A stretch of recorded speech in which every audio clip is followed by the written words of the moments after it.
ಜಮೀನೆಲ್ಲ CSF central state ಫಾರ್ಮ್ದು 7,000 ಎಕರೆ ಇದೆ. ಎಷ್ಟು ನೀಟಾಗಿ ಇಟ್ಕೊಂಡಿದ್ದಾರೆ, ಎಷ್ಟು ಸ್ವಚ್ಛವಾಗಿದೆ ಜಮೀನು ಅಂತಂದರೆ ಅದು ರೈತರು ನೋಡೋದಕ್ಕೆ ಬರ್ಬೇಕು. ಇದನ್ನು ಆ ರೀತಿ ಇಟ್ಕೊಂಡಿದ್ದಾರೆ. ಅಧಿಕಾರಿಗಳು ಎಷ್ಟು ಒಳ್ಳೆ ಕೆಲಸ ಮಾಡ್ತಾರೆ ಅಂಥೇಳಿ ನಾವು ಇದ್ರ ಮೇಲೆ ಅರ್ಥ ಮಾಡ್ಕೋಬೇಕಾಗಿದೆ. ಎಲ್ಲ ಕಸ ಕಡ್ಡಿ ಮೇವು ಜನ ಕೂಡ ಓಡಾಡೋಕ್ಕಾಗಲ್ಲ, ಆ ರೀತಿ ಬೆಳೆದು ಬೀಳು ಬಿದ್ದಿದೆ.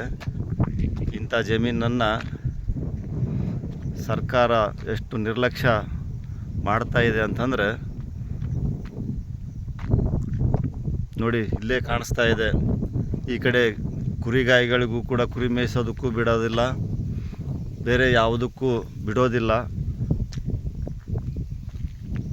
ಹುಲ್ಲು ಕಡ್ಡಿ ಕಸ ಗಿಡ ಮರ ಎಲ್ಲ ಬೆಳೆದು ಬೀಳು ಬಿದ್ದೋಗಿದೆ. ಇದಕ್ಕೆಲ್ಲ ಸಾವಿರಾರು ಕೋಟಿ ಖರ್ಚು ಮಾಡ್ತಾರೆ. ಬರೀ ಖರ್ಚು ಮಾಡೋದಾಗಿದೆ ಹೊರತು ಇದರಿಂದ ಯಾವುದೇ ರೀತಿ ₹1 ಲಾಭವೂ ಇಲ್ಲ.